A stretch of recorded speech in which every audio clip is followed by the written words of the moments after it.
Each week, the Bible as Literature podcast brings you in-depth discussion of the biblical text in a format short enough for the morning commute, but long enough to be substantive, posing difficult questions meant to keep you engaged.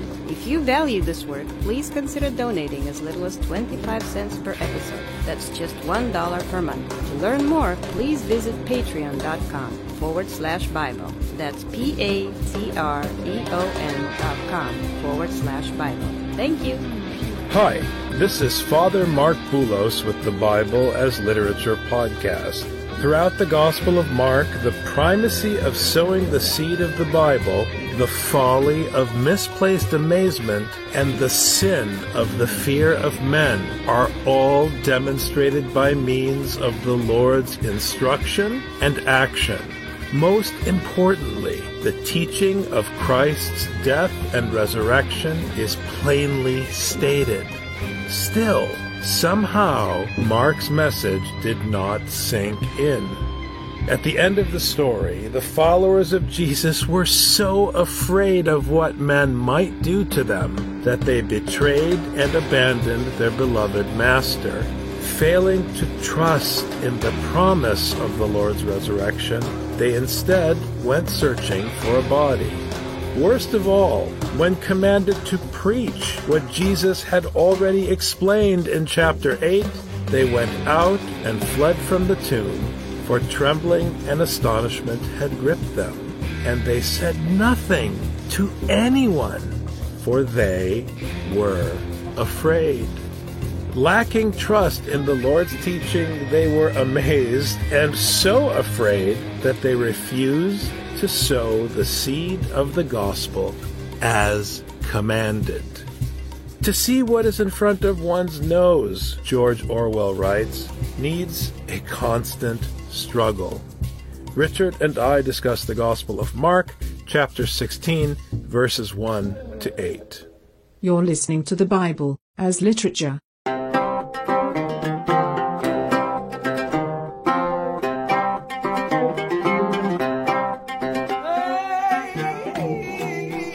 This is Father Mark Boulos. And this is Dr. Richard Benton. And you are listening to episode 211 of the Bible as Literature podcast. We have come to chapter 16 in the Gospel of Mark.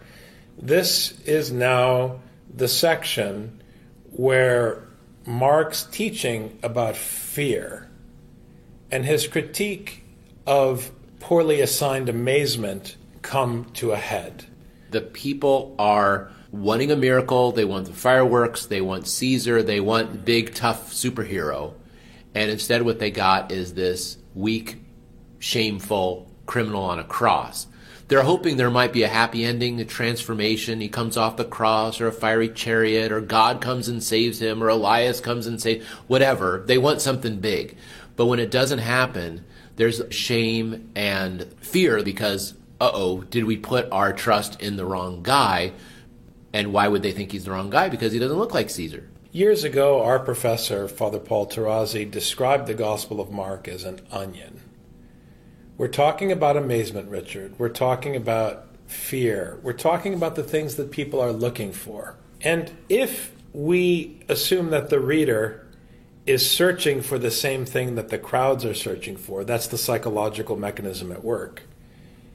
And then we think of the Gospel of Mark as an onion. You peel a layer away, and you think you're getting somewhere.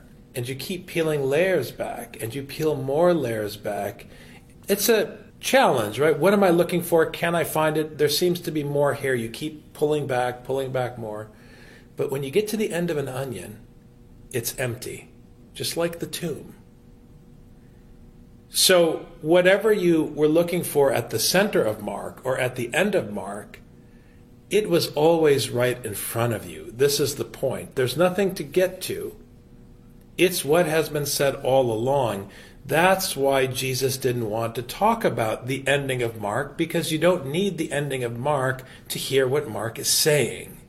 It's critical. So now the women who were standing afar off are going to be running to the tomb, and we're going to see how this all plays out. Now, one thing the reader should keep in mind about the text itself, some people call this the short ending of Mark. So we're going to read up through verse 8, and that's because in the Byzantine lectionary and in some ancient manuscripts, this is where the book of Mark actually ends. We know that there's more text after that, but it's interesting to think about this as an ending of Mark because of where it leaves the reader. The reader is left with a cliffhanger at the end of Mark, and then there's nothing more. So we can see why people felt that it was incomplete, but it also is important to think about where it leaves us as the reader. If you were peeling each layer of the onion and taking each layer seriously, you don't need to end up anywhere. This is the point I really want to stress. If you're peeling back the onion and you understand the content of the teaching, the way the centurion did. The centurion didn't need anything else except Jesus' obedience to the Father's command to sow the seed of the teaching with his last breath. That's what's needed. So if you are looking for something else beyond what Jesus did on the cross, you don't understand the Gospel of Mark. And this is the great test of the New Testament. This is the great test of the Gospel of Mark and of the four Gospels in general. Can you recognize that everything you need in order to carry out the Lord's mission is already available to you? What are you looking for?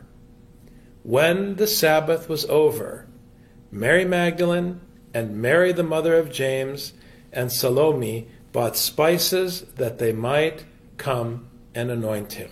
The word here that's translated as spices is a word that to an English listener will immediately make sense. The word is aroma.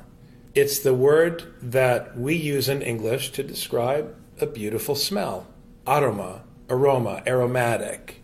So in verse 16, chapter 1, the first thing that is happening is that these women who represent communities are coming to put perfume over the stink of death. They expect Jesus to be dead. They're coming after the fact. It seems to you like, oh, it's really nice what they're doing, but haven't we already heard that the Father would raise Jesus? Didn't he say to you when you were in Galilee that he would suffer many things and that he would be raised? So why are you bringing aromatic oils to anoint the body? What do you expect to find? The other thing that just occurs to me that's strange is why are they waiting so long? I mean, don't forget that Joseph wanted to take the body now, so it would be before the Sabbath. And then they didn't until after the Sabbath do this. Why were they not following Joseph as he put the body in the tomb? Why wouldn't they anoint the body then? Why would they wait for 2 days? Now, waiting over the Sabbath, I understand, but why weren't they there saying, oh, we have to get this done before the Sabbath is over? Why was there not a sense of urgency to do this before? But as is articulated in other Gospels, it's not articulated here, but it is interesting that they make this point about the end of the Sabbath. Who cares about your religious rules when your teacher was executed? There are just some things that trump everything. If the God you worship wants you to care more for your religious ordinance than for the needy neighbor, then he's not God. And I would say in a very specific way, he's some kind of God, but he's not the scriptural God. The scriptural God would never put the rules of the Sabbath before the purpose for which those rules were given. So it's a very keen observation on your part.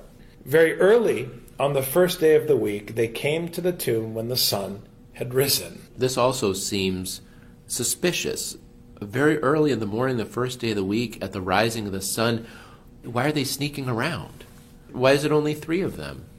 What are they afraid of? And that's my question. What are they afraid of? These are the ones who were standing back when Jesus was being crucified and noticed where he was being buried. And now they're sneaking around in the middle of the night in order to anoint his body. Why are they so concerned about association with him? Well, for the same reason why the disciples and everyone else was afraid of association with him, because the stink of shame was on him on that cross, and that stink of shame in their mind went with him to the tomb.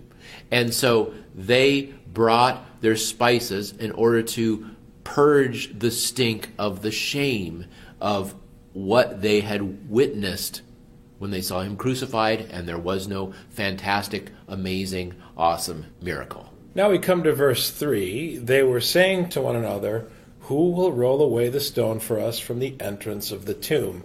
This is a beautiful verse. It is a critical verse. There's hope in this verse because there's an acknowledgement of helplessness. Once you realize that you don't have the power to move this stone, you don't have the strength to free the teaching from the idol made with human hands. Once you realize that, then suddenly you understand that you are dependent on God. It's akin to the pouring out of the Spirit in Zechariah.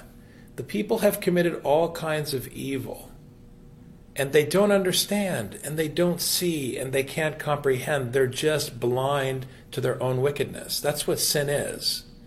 Sin is the belief that someone else is the abuser and you are the victim.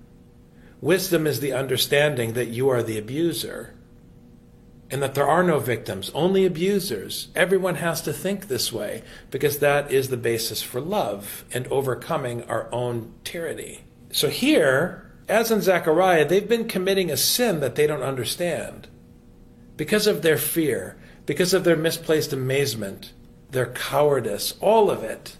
They betrayed Jesus. They betrayed Jesus because they were still looking for a way that human beings under the banner of Barabbas could achieve something. But here now, they realize they can't achieve anything. That's the power of verse 3. It's like you mentioned in your book. It's as if when Jacob goes and removes the stone for Rachel so that the sheep can drink, these women want to go and remove the stone so that the sheep, that is, the people, can drink from the well of Jesus' teaching. But they're in this hopeless state, like Rachel, where they can't remove it themselves. They need a Jacob who can remove it for them. And it's also just interesting that it's Mary, the mother of James, when James is also Jacob. So it's Mary, the mother of Jacob. So with the two tie-ins, it seems like there's this notion of shepherdism that even enters into this resurrectional, so to speak, scene. Absolutely. The reason I mention it in the book is because Jacob is the son who always tries to do it himself. Isaac is the child of the promise because Isaac is the son who's totally dependent on his father. He depends on his earthly father, Abraham. He doesn't try to win himself a wife. He doesn't do anything. He accepts only grace by the hand of his father, whereas Jacob is always flexing his muscles. And so there's a contrast here. By making that story functional, here in verse 3, what Mark is telling you is that what Jacob thought he could do by showing off to earn the hand of the bride he wanted in marriage, as opposed to depending on his father's wisdom to provide him a bride. What he was trying to do by drinking his protein shake and showing off to the girls. Here, these communities have no one to step in and show off and save them in human terms. Because Jacob rolling back the stone is like Caesar rolling back the stone. It means nothing. It's Jacob. He's a man. But when God intervenes to roll back the stone, then it will work. That's the key. That's how this functions. So again, I really like the fact that they're helpless, because when someone in Scripture is helpless, then we get down to business. Looking up, they saw that the stone had been rolled away, although it was extremely large. No assistance required. This is how grace works. You can't demonstrate how great you are by rolling back the stone. You might be able to impress Rachel, but you can't impress God by rolling back the stone. And if Jacob rolls back the stone, it will not result in the evangelization of the Roman Empire. It won't work. Because Jacob was always doing a business deal with God. He was not depending on God and submitting to God. And like I said before, many times over the entire course of Mark, you're not allowed to be impressed by the superhuman strength of God, that he was able to move this big rock. God moved a rock. He's so powerful. He's so strong. This is the power of death. you have to understand that it was rolled away in order for something else to happen. So don't be impressed that it was rolled away. They are likely impressed because we know how these people think. Don't fall in the trap. Entering the tomb, they saw a young man sitting at the right, wearing a white robe, and they were amazed. And this amazement, as you were just saying a moment ago, this amazement is misplaced. Why are you amazed? What is the man in the white robe going to tell you? Is it any different than what you heard at the beginning of the Gospel of Mark? I'm going to venture a guess that the answer is no. So are you amazed at what he's about to tell you? Or are you still amazed at the fireworks show? It's the fireworks show. Unfortunately. Now, with respect to the identity of the man wearing a white robe, I know in other Gospels we hear that there were angels at the tomb. In Mark, it doesn't say that there was an angel. It says that there was a man. Mark doesn't pay any attention to the individual who's giving you the message in order to make the message that much clearer. Now, what Father Paul Tarazi argues, and this is something that is published in his scholarship, but I would like to footnote it here. What he argues is that this is the author of the Gospel of Mark, that it is Mark the evangelist himself, and that the white robe is the Sticharion, it's the baptismal robe, it's the robe of the martyrs, and Mark is appearing as an angel, so to speak, to carry the Evangelion to his addressees in the story and those holding this text in their hand and hearing it. And he is about to say what he, the author, has been saying throughout the story. And he said to them, "Do not be amazed. Do not be amazed. You are looking for Jesus the Nazarene who has been crucified. He has risen. He is not here. Behold, here is the place where they laid him." We have heard in the Gospel of Mark that Jesus of Nazareth would be crucified and that he would be raised. If you were amazed at the content of the teaching, you would expect this to happen. This is the point about the aroma, the aromatic oils. Why are you bringing spices if you already know that this was supposed to happen and he told you that he was going to be raised? And you wanted to make a big deal out of this fact, and Jesus told you not to talk about it because he knew you didn't understand it.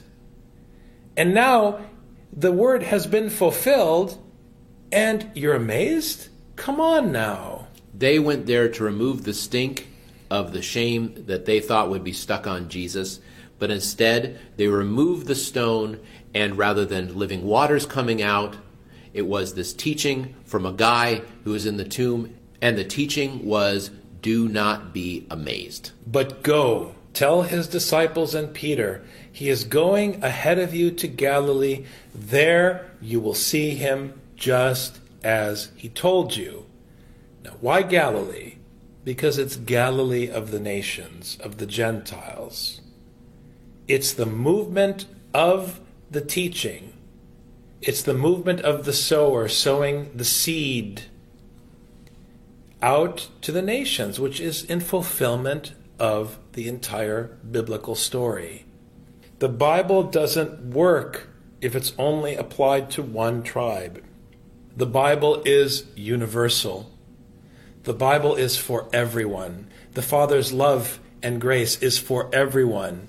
This love and grace is imparted through his teaching, and his teaching has to be shared everywhere so that everyone would understand that they are the ones responsible for breaking the body of Jesus and spilling his blood, and so that they would look upon the one whom they've pierced and realize that they are the abuser, so that they would change their ways. This is the teaching we've had all throughout the book of Mark. And what's beautiful here is he says, Jesus of Nazareth, he goes before you into Galilee. And at the beginning, after we're introduced to John in chapter 1, it's Jesus of Nazareth who comes from Galilee to go to John. This is the beginning of Jesus' teaching. So this man is saying, go back to the beginning of Jesus' teaching in order to make sure you understood it. They went out and fled from the tomb, for trembling and astonishment had gripped them, and they said nothing to anyone, for they were afraid. They were so afraid, they really did need to go back in order to start over to understand the book, because they didn't understand what they were supposed to understand. The man in the white robe just gave them a direct order: go and preach the news. And they were afraid and said nothing. This is what Mark is teaching us. Your fear comes from your worship of Caesar's power. The only power that you worship is the power of God the Father, which was manifest in the weakness of his Son on the cross, because it's the teaching that he sent his Son to impart that holds his power. And now he's asking you to exercise that power, and you're shutting your mouth and you're terrified. Don't be afraid. Go and preach. They were afraid and they refused to preach. They need remedial Mark. They need to go back to chapter 1 and start over so that they can, this time, maybe get it. By the grace of God. That sounds like fun. Maybe we'll do Mark again after we finish this series, Dr. Benton. Thanks so much. Have a great week. Thank you, Father.